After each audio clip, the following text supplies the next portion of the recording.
यत्कृपा तमहं वन्दे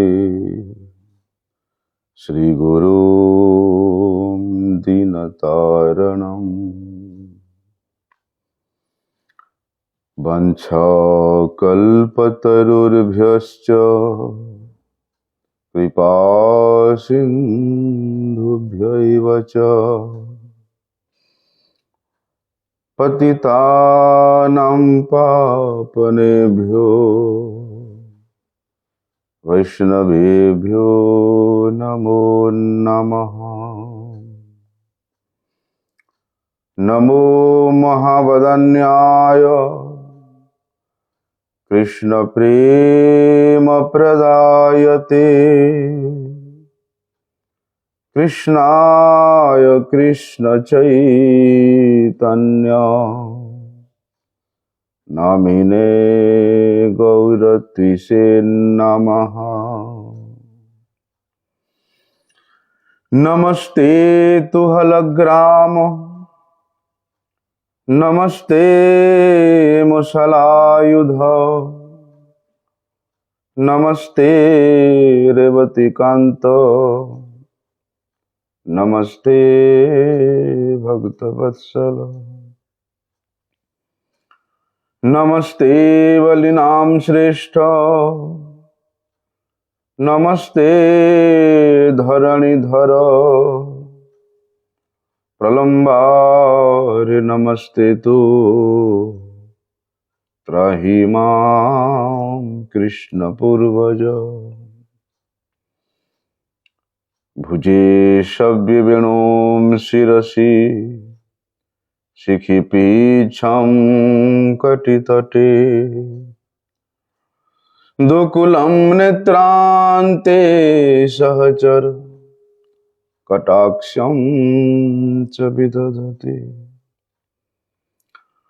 सदा श्रीमद्वृन्दावनवसति लीला परिचयो जगन्नाथ स्वामी नयन पथगामी भवतु मे। हे कृष्ण करुणा सिंधु दीनबंधु जगतपते गोपेश गोपिका कांत राधा कांत नमस्तुते।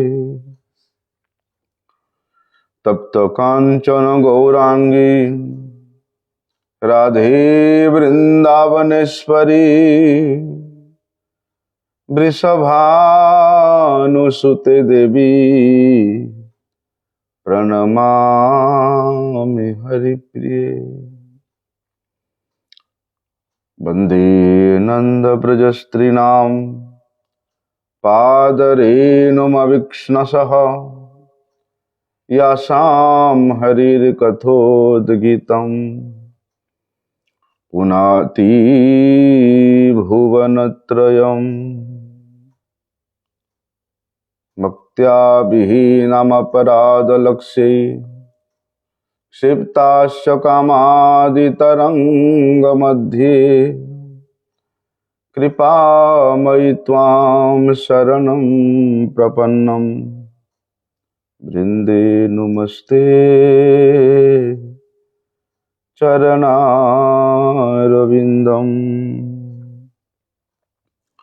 पतितपावन परम करुणामय परम आराध्यतम श्री गुरुपाद पद्मं नित्य लीला प्रविष्टम विष्णुपाद परमहंस परिव्राजकाचार्य अष्टोत्तर शत श्री श्रीमत् शिल भक्ति वल्लभ तीर्थ गोस्वामी गुरु महाराज जी के श्री अभय चरणारविंद में साष्टांग दंडवत प्रणाम करते हुए उनकी अहेतु की कृपा प्रार्थना करता हूँ।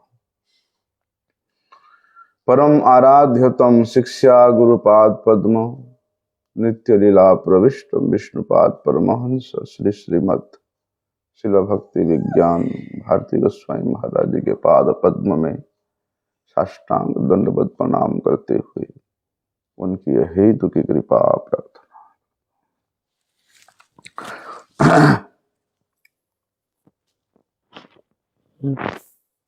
कल हम लोगों ने श्रवण किया था कि भगवान के माधुरी का जितना आस्वादन होता है, भगवत इतर वस्तुओं से उतना ही विरक्ति होता है, क्योंकि मन एक है। 10-20 मन होता तो अलग अलग जगह में लगा सकते थे। एक मन है, इसलिए एक ही जगह में लगेगा। एक मन को 10-20 जगह में लगाना चाहोगे तो फिर वेश्यावृत्ति हो जाएगा। उस मन को फिर वेश्या के रूप में बोला जा सकता है। जैसे कि भीष्म पितामह भगवान से प्रार्थना करते हैं कि प्रभु, मेरा एक अंतिम अभिलाषा है कि मेरी एक पुत्री है और जिसको मैं आपको समर्पित करना चाहता हूं। आपको वरण करना पड़ेगा, आपको विवाह करना पड़ेगा। भगवान सुनते, भीष्म पितामह तो आजीवन ब्रह्मचारी है, उनका पुत्री कहां से आ गया?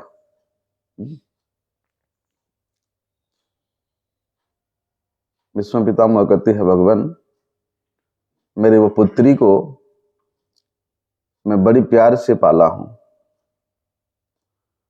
बड़े स्नेह से उसको मैं रखा हूं, संजो करके, सजा करके।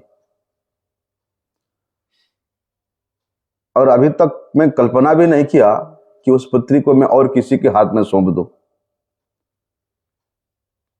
क्योंकि आप ही एकमात्र उस मेरे पुत्री के योग्य पात्र है। इसलिए मेरा ये अंतिम प्रार्थना आप स्वीकार करें। भगवान कहते, ठीक है, लाओ तुम्हारे पुत्री को सामने।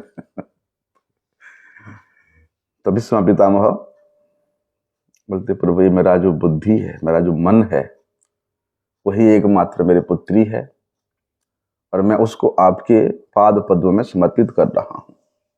अब इसको संभालो। इसी प्रकार एक ही मन होता है जो एक ही जगह में लगना चाहिए। कृष्ण में यदि वो मन लग जाता है तो कृष्ण इतर वस्तुओं से हमारा मन हट जाता है। यहां वहां अति तुच्छ बुद्धि आ जाता है, अति नगण्य बुद्धि आ जाए, घृण्य बुद्धि आ जाता है। जब इस प्रकार हमारा स्थिति हो तब जाकर के हम वास्तव में भगवान के भजन में, सेवन के अंग में लगे हुए हैं, ऐसा सोचना।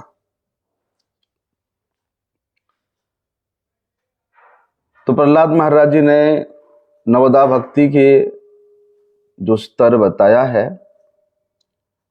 उसमें सप्तम स्तर पे आता है सख्यम ना, अष्टम है ना, सख्यम आत्मनिवेदनम। सख्य जो है, कल हम लोग ने श्रवण किया कि श्रवण, कीर्तन, स्मरण, पाद सेवन, अर्चन और बंदन, ये 6 प्रकार के भक्ति के अंग जब सम्यक रूप से साधित होता है, उसके बाद जाकर के भगवान के साथ हमारा दास्य, सख्य और आत्मनिवेदन प्रकृष्ट रूप में होता है। उससे पहले भगवान का दास्यता के रूप में, भगवान के सख्यता के रूप में अनुभव नहीं होता। प्रकृष्ट रूप से जो सुसेवन किया है, प्रकृष्ट रूप से जो सुकीर्तन किया है, सुस्मरण किया है, बोलते वही व्यक्ति के हृदय में दास्य, सख्य और आत्मनिवेदन रूपी जो ये 3 भक्ति का अंग है, क्योंकि ये भक्ति का अंग तो है ही, लेकिन ये भक्ति के अंग में साक्षात भगवान के साथ जो अत्यंत स्नेहमय संबंध है, जो प्रेममय संबंध है, वो यहां अनुभव होता है। यहां भक्ति के अंग के रूप में इसको वर्णन करने पर भी ये साक्षात भगवत प्राप्ति का ही अनुभव है। भगवान के साथ दास्यता, सख्यता, ये कोई छोटी बात नहीं है। इसलिए वहां पर नरोत्तम दास ठाकुर बोलते हैं कि संशयनम अयम बंधु भाव लक्षणम।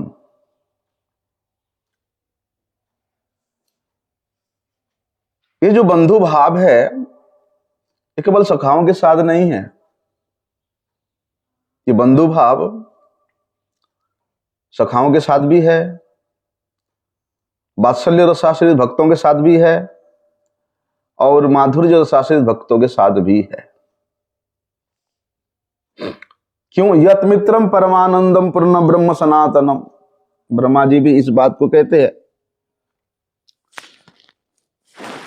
यथा रामार्चनु चंद्रिकायाम परिचर्या पराह केथि प्रसादादिषु सेरते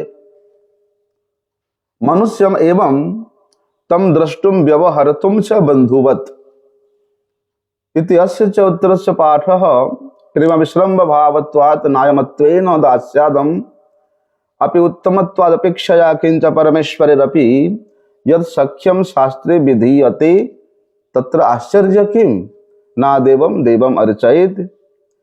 इति श्रीमद्भागवतस्यापि विधान श्रवणात् किंतु तद्भावस्तत्सेवा विरुद्ध हिते शुद्ध भक्तैको पक्षते सख्यंतु सेवानुकूलमित्युदिपादाय इति ही। वहां पर बताते हैं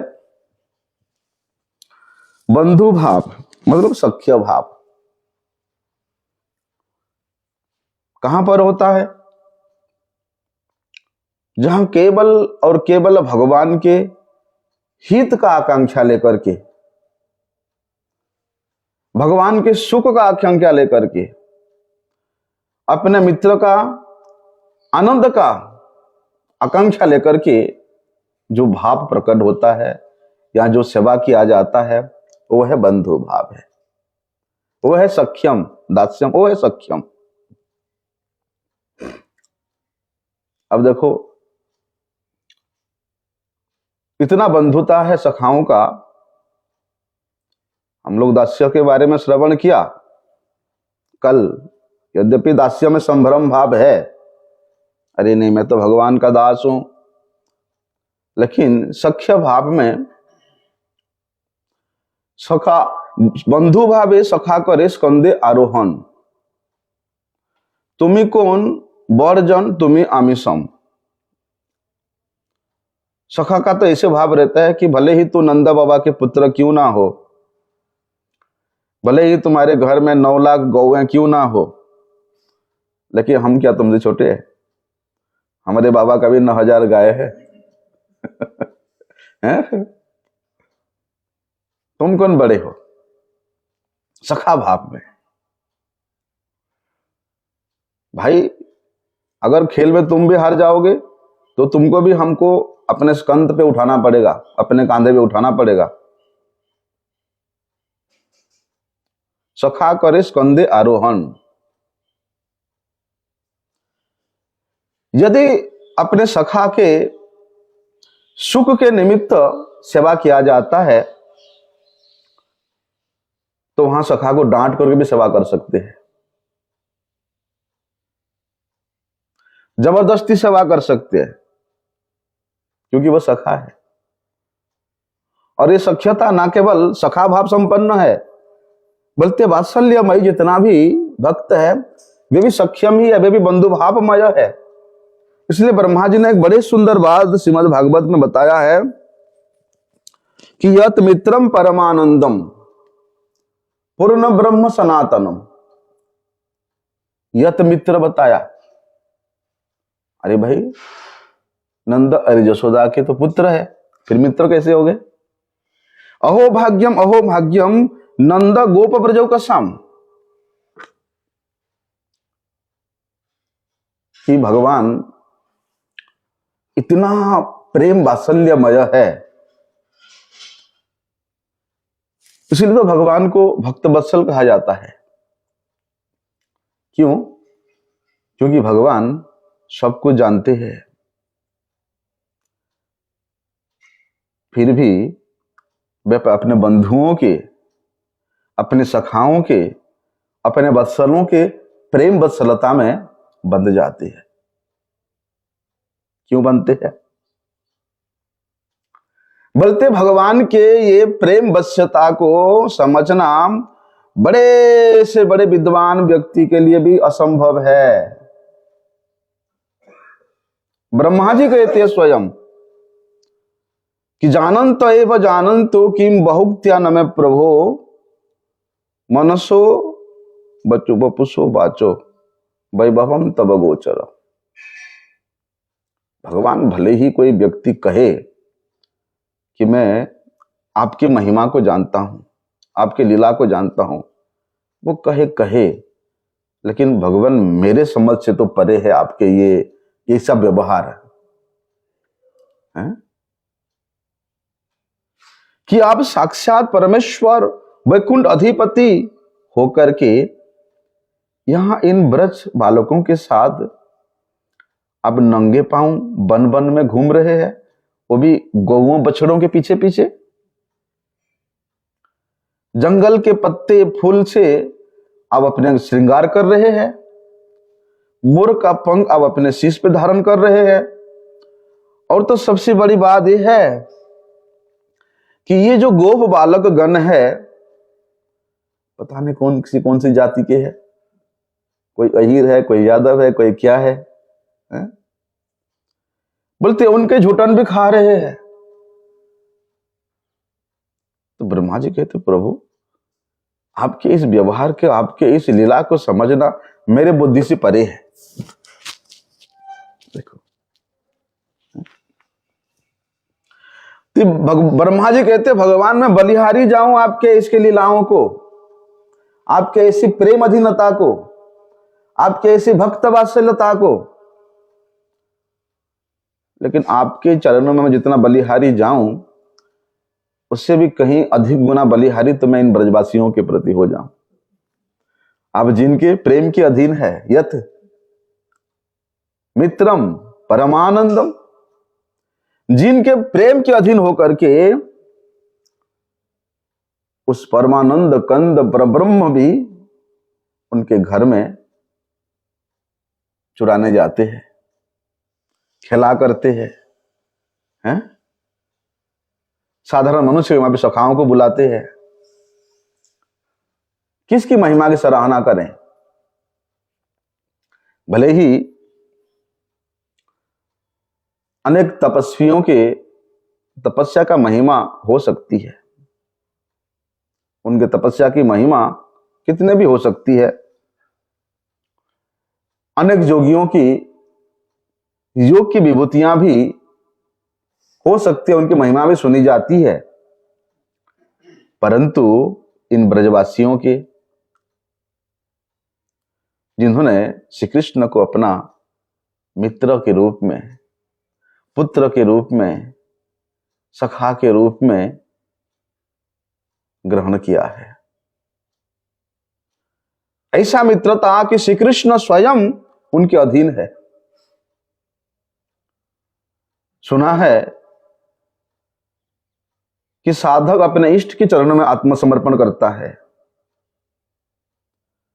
भक्त भगवान के चरणों में आत्मसमर्पण करता है, यह शास्त्र का विधि है। लेकिन इन ब्रजवासियों के मित्रता के सम्मुख वे शास्त्रों के विधि भी यहां उलट फिलट हो जाता है कि यहां स्वयं वे परमेश्वर श्री कृष्ण इन ब्रजवासियों के प्रति आत्मसमर्पित हो जाते हैं।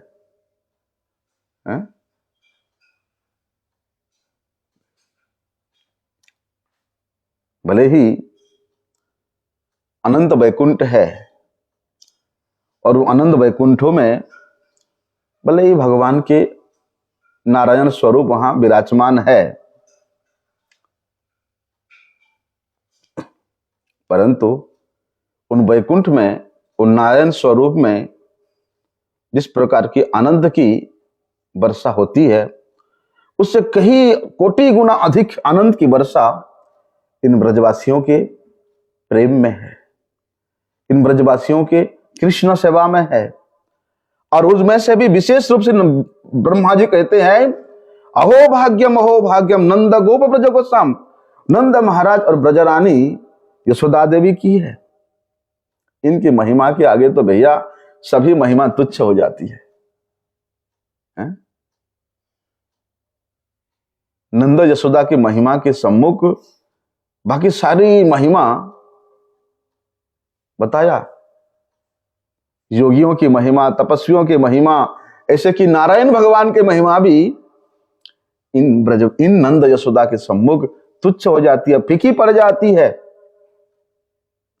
वे समस्त महिमा यहां व्रज में आकर के नंद महाराज के आंगन में नृत्य करते हैं।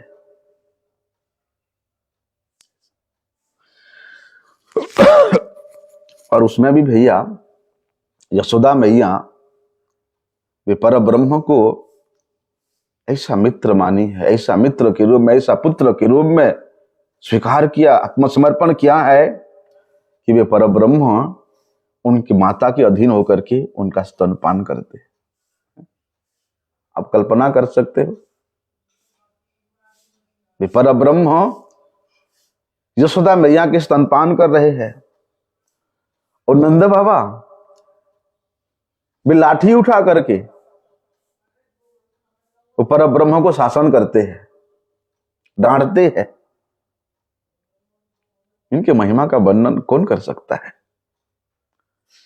ब्रह्मा, शिव, इंद्र, नारद भी उनकी महिमा, इस ब्रजराज और ब्रजेश्वरी की महिमा के सामने लोटपोट करते हैं। कहां तक बताएं? अनंत काल तक वे ब्रह्मा शिव भी इन ब्रजवासियों की, इन नंद यशोदा के महिमा की पूजा करते हैं, महिमा के गुणगान करते हैं। इसलिए वहां ब्रह्मा जी कहते हैं, देखो इन ब्रजवासियों का, इन मित्रों का, इन बंधुओं का कैसा महिमा है कि श्री कृष्ण स्वयं विचार करते हैं, यदि कोई व्यक्ति मुझे परमेश्वर के रूप में, जगत के सृष्टि स्थिति प्रलय के आदिकर्ता के रूप में, अनंत ऐश्वर्य के अधिष्ठात्र देव के रूप में मुग्ध होकर के भले ही साधारण व्यक्ति मुझे एक साधारण मतलब परमेश्वर ज्ञान करे, या कोई साधारण ज्ञान करे मेरे ऐश्वर्य में मुग्ध होकर के, तो भगवान कहते हैं उससे मुझे कोई फर्क नहीं पड़ता। लेकिन फिर भी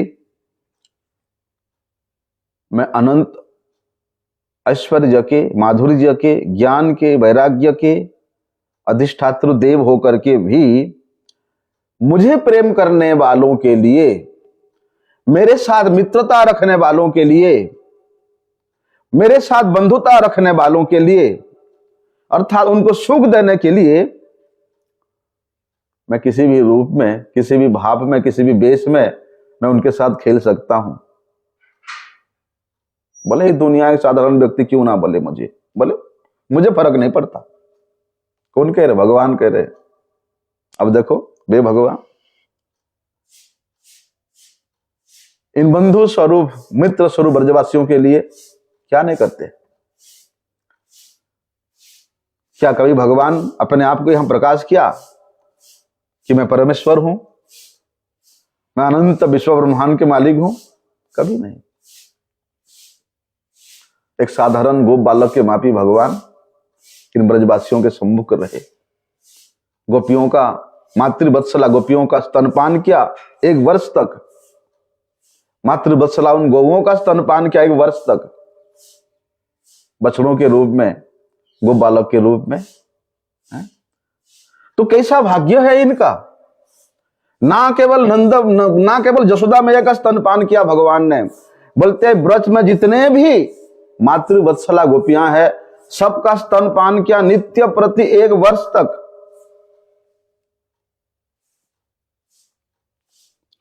और जितने गौएं हैं उन तमाम गौओं के भी भगवान ने स्तनपान किया और उनके बछड़ों के रूप में, क्योंकि उन बछड़ों को और सखाओं को तो ब्रह्मा जी ले गए थे। देखो यहां तक कहते हैं कि विशेष रूप से जहां नंदा बाबा जसोदा मैया के बाद आती है, मैं तो भैया एक छोटे से शिशु के मापी उनके आंगन में घुटनों के बल मैं चलूंगा, भले कोई कुछ बोले मुझे बोले।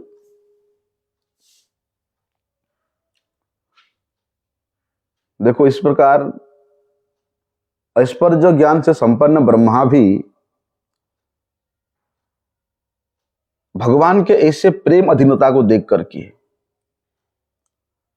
भगवान के ऐसे भक्त वात्सल्यता को देख करके कौन मोहित हो गया? ब्रह्मा जी मोहित हो जाते हैं। और ब्रह्मा जी को भी संशय हो जाता है, अरे ये वो परमेश्वर भगवान कैसे हो सकते हैं जिन्होंने आकाशवाणी में हमें सुनाया था कि वे इस धरती पे प्रकट होंगे यदुवंश में, लेकिन वे भगवान यहां प्रकट होकर के ऐसी लीलाएं कर रहे हैं। ब्रह्मा जी भी मोहित होकर के भगवान के भगवत्ता को परखने के लिए चले आते हैं। देखो, लेकिन अंत में ब्रह्मा जी ने जिस अनंत ऐश्वर्य को देखना चाहते थे, भगवान ने उस अनंत ऐश्वर्य को दिखाया। बोलते जितने गौए बछड़े वे सब वैकुंठ पति जैसा स्वरूप धारण किए हुए हैं, सब वैकुंठ पति है। ऐसा ऐश्वर्य को देख करके तब जाकर के ब्रह्मा का संशय दूर हुआ। तो वहां ब्रह्मा जी इन ब्रजवासियों के ऐसे मित्रता को देख करके, भगवान के प्रति ऐसा बंधुता को देख करके, ऐसा सख्यता को देख करके उनके सौभाग्य की, उनके प्रेम सौभाग्य का वर्णन कर रहे हैं। यत मित्रम परमानंदम पूर्ण ब्रह्म सनातनम। वास्तव में ब्रह्मा जी का ये जो कथन है ये सत्य है, परम सत्य है।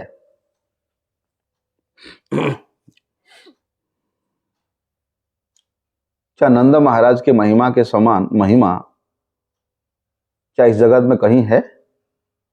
किसी देश में, किसी दर्शन में, किसी इतिहास में, किसी अवधारणा में, किसी धर्म में है जितना महिमा नंद महाराज का है? कहीं भी नहीं है। भगवान को कई भक्तों ने अपने पिता के रूप में वर्णन करते हैं कि प्रभु आप परम पिता है, हमारे भी पिता है। बहुत लोग भगवान को श्रेष्ठ मानते हैं, पूज्य मानते हैं।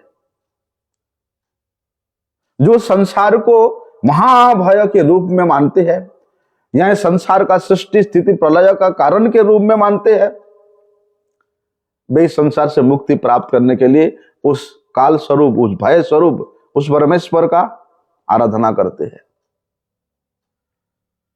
कोई उस प्रकार का धारणा है। लेकिन जैसे कि क्रिश्चियन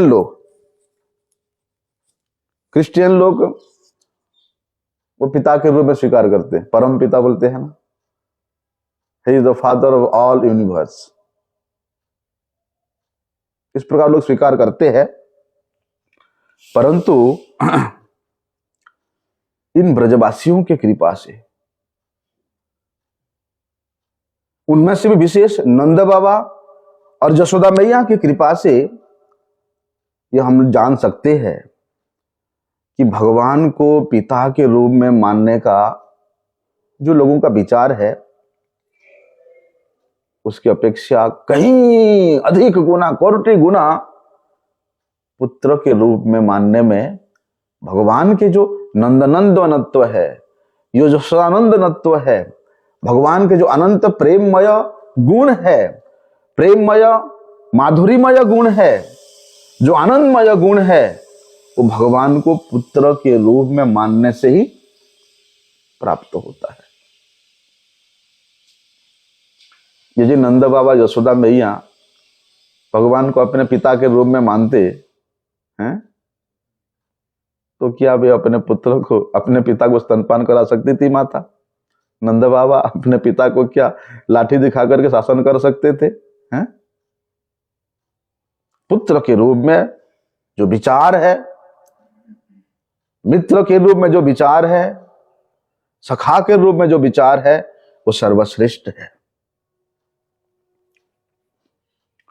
भगवान को पिता के रूप में मानना, माता के रूप में मानना, ये तो केवल एक संकीर्ण सेवा है। वहां आप खुल करके सेवा नहीं कर सकते हो। वहां प्रेम का अभाव होता है, वहां स्नेह का अभाव होता है, वहां बंधुत्व का अभाव होता है। ऐसे कि भगवान को पिता के रूप में मानोगे तो वहां प्रेम का जो विरोध है उसका आदर्श प्रदर्शित होता है।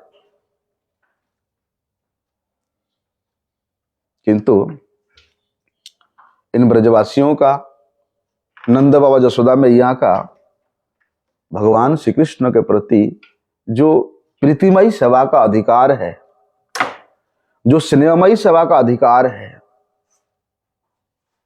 वो तो मैया कान पकड़ करके भी खिलाती है। खा, अभी खाना पड़ेगा तुझे, खा।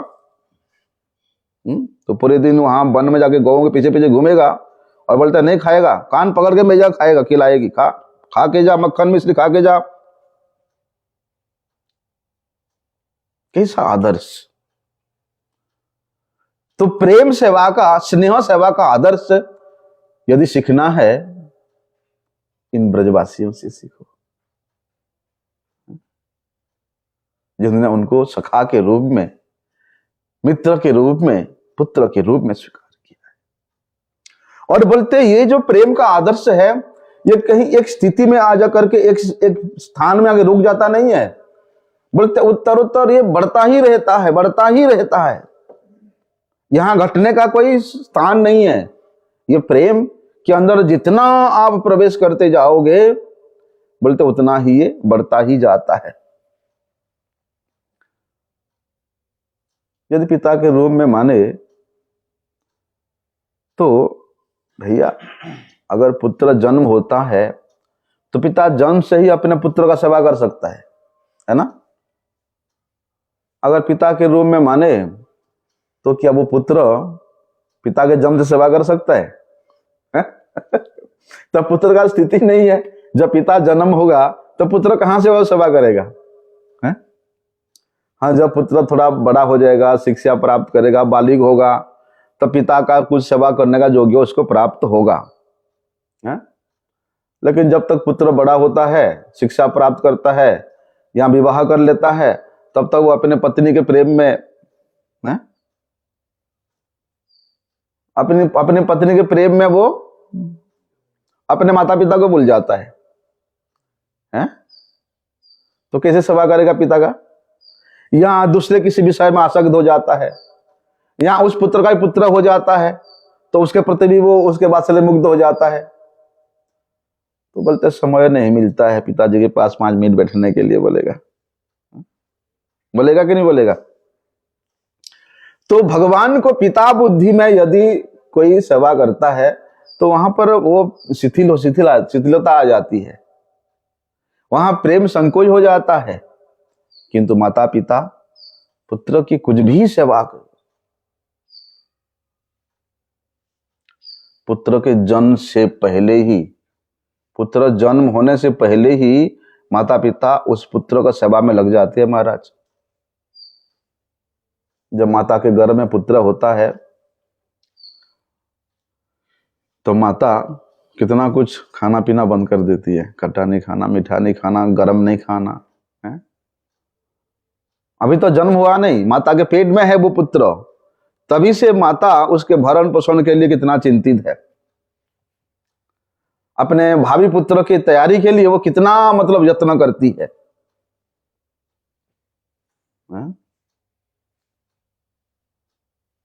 अपने गर्भस्थ पुत्र के मंगल के लिए वो अपना सुख को त्याग देती है, आहार विहार को त्याग देती है।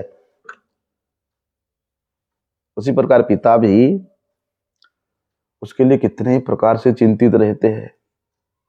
संतान की और उसके माता की, दोनों की ही पिता रक्षा करते हैं।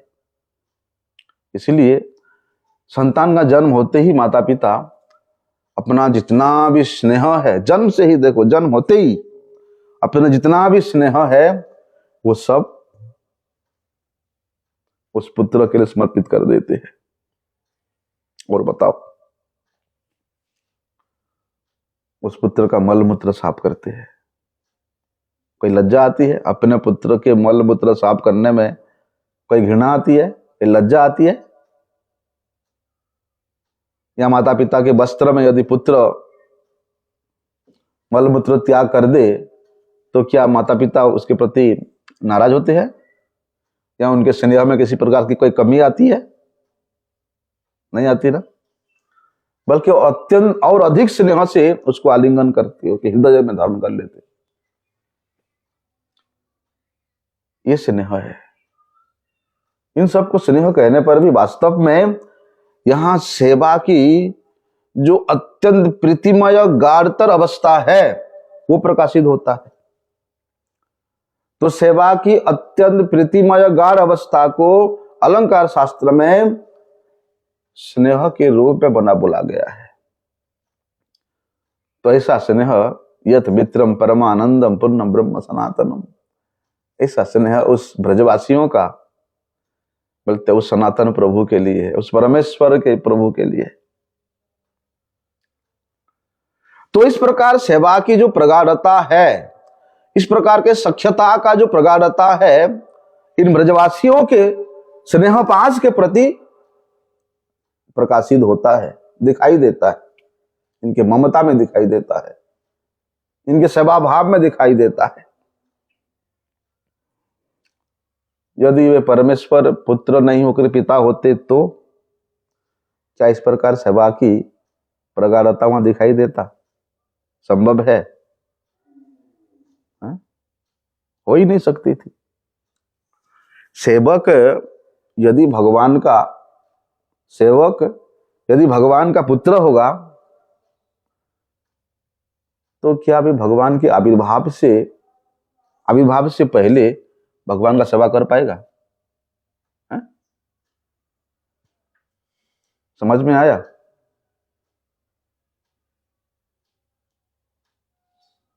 असंभव है ना भाई। जो अब तुम अपने आपको भगवान का पुत्र के रूप में मानते हो तो भगवान के आविर्भाव से पहले से तुम सेवा नहीं कर पाओगे, भगवान को स्तनपान नहीं कर पाओगे, भगवान को अपने हाथों से खिला नहीं पाओगे, भगवान को नहलाना, धुलाना, वस्त्र पहनाना, क्योंकि तुम पुत्र हो। ऐश्वर्य ज्ञान आ जाता है वहां पर, मर्यादा भी आ जाती है। इसलिए शुरू से ही केवल भगवान के प्रति वहां एक आकृष्ट हो सकता है कि वो परमेश्वर भगवान है, मेरे पिता है।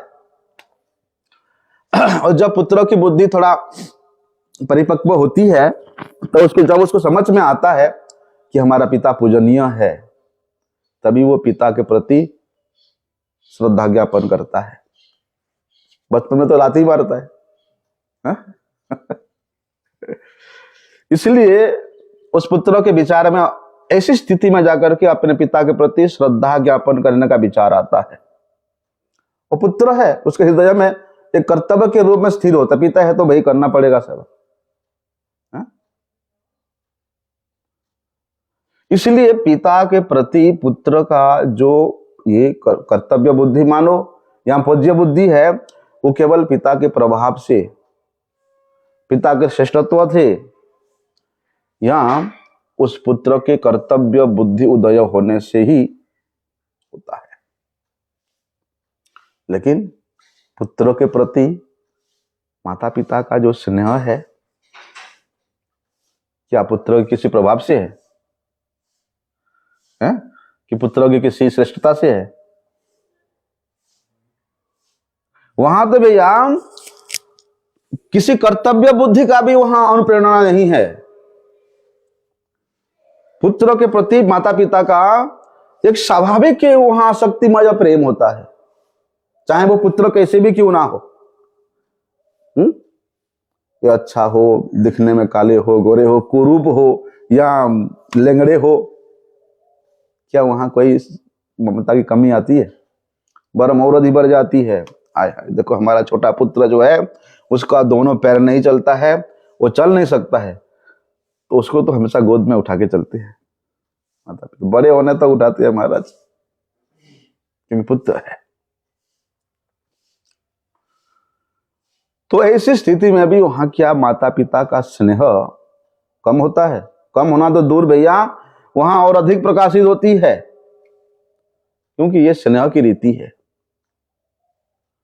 उसी प्रकार यत मित्रम परमानंदम, भगवान के साथ इन ब्रजवासियों का जो मित्रता है, जो बंधुता है, जो सख्यता है, वहां कैसी भी स्थिति हो, किसी भी अवस्था हो,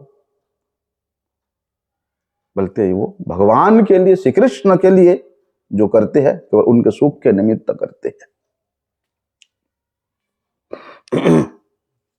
किंतु कहते हैं इस प्रकार से नरोत्तम दास ठाकुर वहां वर्णन कर रहे हैं कि यदि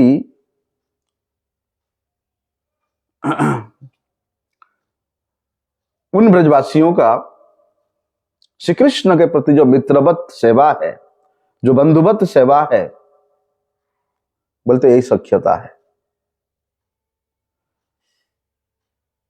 एक ग्रंथ है रामार्चन चंद्रिका, बड़े सुंदर वहां एक वर्णन आता है। तो वहां सूत्र ऐसा है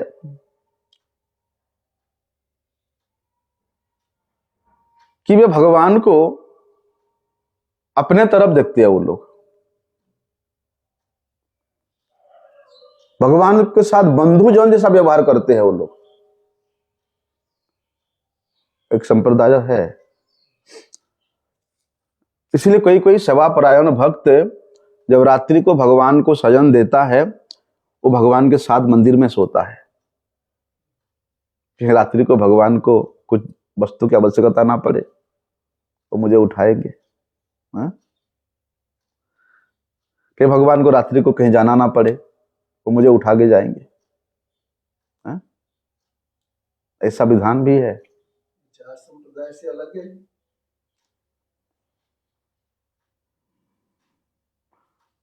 आपने सुना होगा, गुरुजी बार बार बोलते थे, वो रामदास का कहानी बोलते थे कि गुरुजी बोल के गए कि आत्मवत सेवा करना। तो बेचारा तो कभी कुछ शास्त्र पढ़ा नहीं, कुछ नहीं, आत्मवत शब्द का अर्थ नहीं समझा। गुरुजी क्या है समझा दीजिए। बोलते तुम अपना शरीर के लिए जैसे सेवा करते हो, अपने लिए बिल्कुल ऐसा सेवा करना। मैं सब शिष्यों को लेकर के वहां संत सम्मेलन में जा रहा हूं। अर्चन सिखाने कुछ नहीं, गुरुजी ने बोल दिया अपना जैसा करते हो ऐसे करना, सुबह से शाम तक तुम अपने लिए जैसे करते ऐसे करना। अब भैया गुरुजी चले गए। रामदास सुबह 4 बजे मंदिर में गया, क्योंकि स्वयं सुबह 4 बजे उठ करके लोटा में जो है दातुन करता है। ने पहले तो शौच क्रिया के लिए जाता है, लोटा लेकर के भगवान के मंदिर में पहुंच गया। 3 लोटा, एक लक्ष्मण जी के लिए, एक राम जी के लिए, एक जानकी माता के लिए। वो बोलते लोटा ले लो और चलो बाहर जंगल में जाकर के शौच क्रिया करके आओ। भगवान फंस गए हैं। बोलते चलो भगवान, अभी शौच क्रिया नहीं करने जाओगे तो मेरे गुरुजी मुझे डांटेंगे, चलो। तो भगवान तो विग्रह रूप में विराजमान है मंदिर में, टस से मस नहीं, रोने लगा। क्योंकि मैं तो शौच क्रिया करके आया लोटा लेकर के जाकर के 3 बजे, अभी 4 बजे आपको जाना पड़ेगा, चलो। भगवान को जाना पड़ा। वहां से आकर के फिर दूसरा लोटा और दांतों रख दे सामने, बोलते करो दांतों। भगवान को करना पड़ा, स्नान करना पड़ा, फिर जाकर के रसोईघर से कुछ मना करके लाया, रख दिया सामने, खाओ। अब नहीं खाने से रोने लगा, गुरुजी मुझे डांटेंगे, प्रभु खाओ। साक्षात भगवान खाने लगे।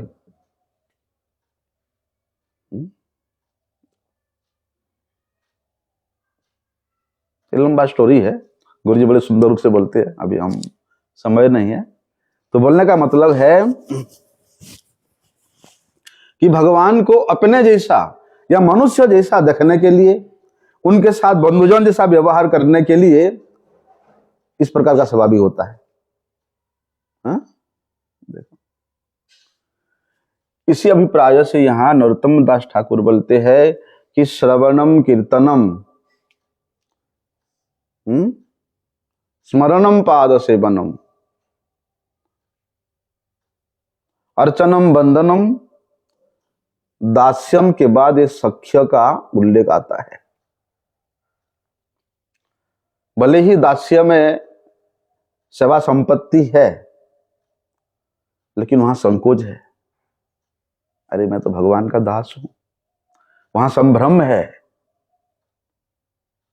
वहां प्रेम की जो परिपाटी है वहां थोड़ा सा संकुचित हो जाता है कि मैं दास हूं, कैसे आदेश दे सकता हूं, कैसे अपने मर्जी से कर सकता हूं।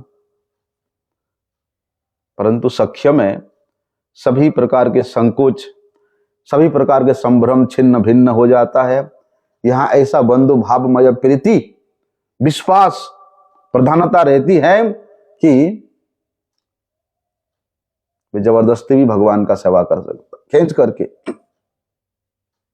सखा कहता है, अरे कन्हैया चल मेरे जांघों पे तू अपना सिर रख, पेड़ के नीचे बैठ जा, मैं तुझे थोड़ा पत्ते में हवा कर दूं, तू थक गया, देख पसीना पसीना हो रहा है तेरे शरीर पे। कन्हैया बोलता अरे नहीं, रहने दे, चल गैया के पीछे भागते। सखा खींच के लाता है जबरदस्ती, लेटा देता अपने जांघों पे और लेटा करके उसको हवा करता पत्तों में। दिखता है भगवान के खिलाफ है, भगवान ने मना किया, लेकिन जबरदस्ती उसको खींच करके ला करके लेटा कर सेवा करता है। क्योंकि यहां संकोच का कोई स्थान नहीं है, संभ्रम का कोई स्थान नहीं है। यही मतलब सख्य का श्रेष्ठता है। लेकिन फिर भी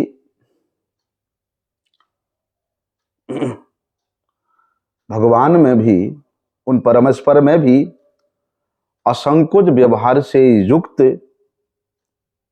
सख्य का जो विधान है शास्त्र में लिखा है, इसमें कोई आश्चर्य नहीं है। क्यों? जब शास्त्र वाणी में ही ऐसी अवस्था सुनी जाती है कि देवता होकर के ही देवता का पूजा करना किया जा सकता है, ना देवम देवम अर्चयेत, देवता होकर के ही देवता का सेवा किया जाता है, शास्त्र का वाणी है।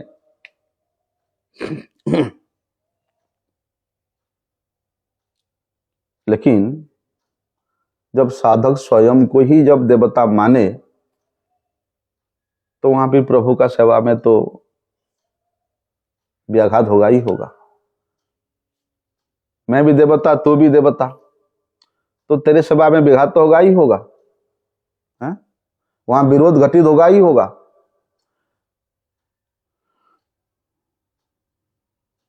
इसलिए जो नवीन साधक है उसको इस प्रकार की स्थिति में रह करके ही अर्चन करना चाहिए, जिसको भूत सिद्धि कहते हैं। ना हम विप्रो न च नरपति वैश्य न शुद्ध ना हम बन्नी न च गृहपति बनस्तो यतिरिवा किंतु प्रद्यो निखिल परमानंद पुण्यमृताब्धे गोपी भर्तृहु पद कमलयोर दास दासानो दास। ये भूत शुद्धि के स्थिति को अनुभव करके ही ना देव देवम अर्चयित की स्थिति प्राप्त होती है। तब जाकर के वो नवीन साधक भगवान का अर्चन करने, पूजन करने में समर्थ होता है, योग्यता प्राप्त करता है। लेकिन भैया तू भी भगवान, मैं भी भगवान, तो सेवा कहां से होगा?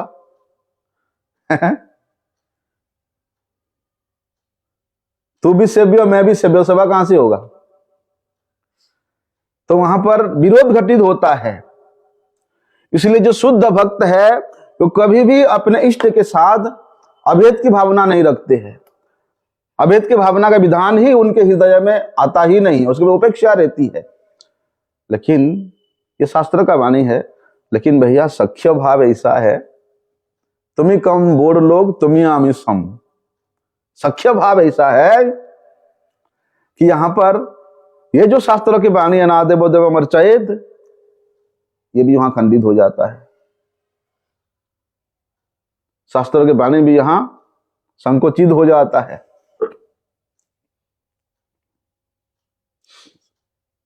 यहां जबरदस्ती सेवा होता है। सख्यम आत्म निवेदनम, आत्मनिवेदन। आत्मनिवेदन क्या है? कि अपना सभी कुछ भगवान को दान दे देना, समर्पण कर देना, आत्मसमर्पण। जब अपने आप को समर्पण कर दिया तो अपना बल के कुछ रहता नहीं है। अपने आप को समर्पित करने के बाद भी सनातन गोस्वामी जी का भाव आया था, मेरा शरीर है और ये शरीर में इतना कंडू जो नहीं ना, कंडू हो गया, खुजली हो गया है, अब विरक्ति है, इसलिए शरीर को लेकर के मैं किसी वैष्णव के पास जाऊंगा तो उनको दुर्गंध आएगा, उनको कष्ट होगा। और वैसे ही महाप्रभु जी ने देखते हुए उनको आलिंगन कर चुके हैं, इसलिए वो उस शरीर को जाकर के रथाग्रह के सम्मुख त्यागना चाहते हैं।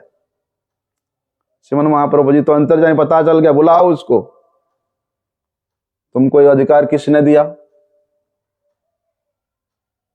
तुमने जब तुम्हारे शरीर सहित सब कुछ मुझे समर्पित कर दिया है, फिर इस समर्पण क्या हुआ वस्तु शरीर में तुम्हारा अधिकार कहां है? मेरा अधिकार है। मेरे वस्तु को नष्ट करने का विचार तुम्हारे मन में कैसे आया? यह आत्मसमर्पण है कि तच्च देहादि शुद्धांतरण पर्यंतस्यम सर्वतो भावेन तस्मिन् एवार्पणम तत्कार्यम च परमार्थेषु चेष्टा शून्यत्वम तन्नस्तद आत्मसाधन साध्यत्वम तदथैक चेष्टा मयत्वंच इदम ह्यत्मार्पणम गो विक्रियवत विक्रियतस्य गो संवर्धनार्थम विक्रियवता चेष्टा न क्रियते तस्य च श्रेयः साधकः च कृतवान एव स्यात् स च गौस्तस्यैव कर्म कुर्यात् न पुनर्विक्रियवतो अपीति। जैसे भाई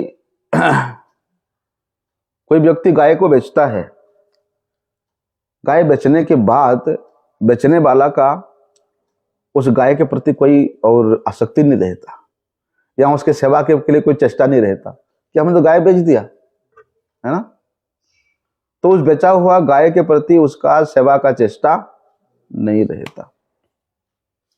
और गाय भी जिस मालिक ने उसको बेच दिया उसको कुछ लाभ पहुंचाती नहीं है ना। जिसने गाय खरीदा उसको दूध देगी, उसका साहाय्य करेगी, बेचने वाला का नहीं, है ना। इसी प्रकार बोलते जिसे गाय बेची गई है वही खरीदने वाला व्यक्ति गाय का मंगल सोचेगा, गाय का पालन पोषण करेगा, और गाय भी उसी खरीदारी व्यक्ति का ही कार्य करती है, बेचने वाला का कोई कार्य नहीं करती। उसी प्रकार जो साधक श्री हरि के चरणों में आत्मसमर्पण करता है, वो देह हो, दैहिक आदि हो, जितना भी विषय है, निश्चिंतता प्राप्त कर लेता है कि मुझे और मेरा कोई चिंता करने की। जब स्वयं के चेष्टा को अपने लिए नहीं करके जिनके प्रति समर्पित हुआ है उनके लिए करता है, तब जाकर के उसको भोजन का सौभाग्य प्राप्त होता है।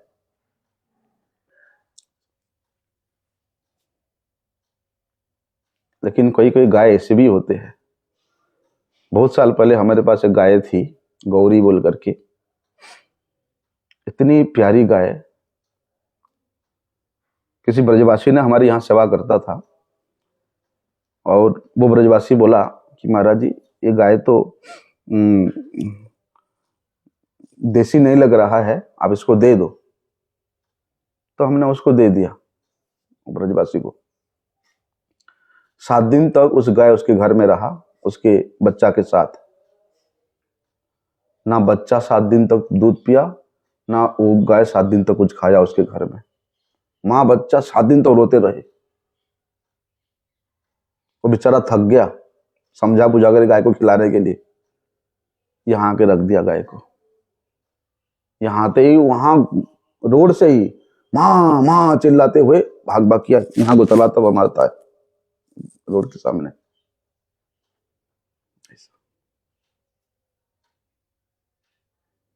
क्योंकि वो गाय सोचती है कि मैं यहाँ ठाकुर जी की सेवा के लिए सब कुछ समर्पित कर दिया हूं, तो मुझे ये लोग अन्यत्र क्यों भेज रहे हैं? जब मैं एक बार समर्पित हो गया ठाकुर जी के लिए, ठाकुर जी के सेवा के लिए, तो फिर ये लोग मुझे किसी के पास क्यों भेज रहे हैं? महाराज हम भी उसके भाव को देखे रो पड़े। ये आत्मसमर्पण है। एक तो देह समर्पण होता है और एक शुद्ध आत्मसमर्पण होता है।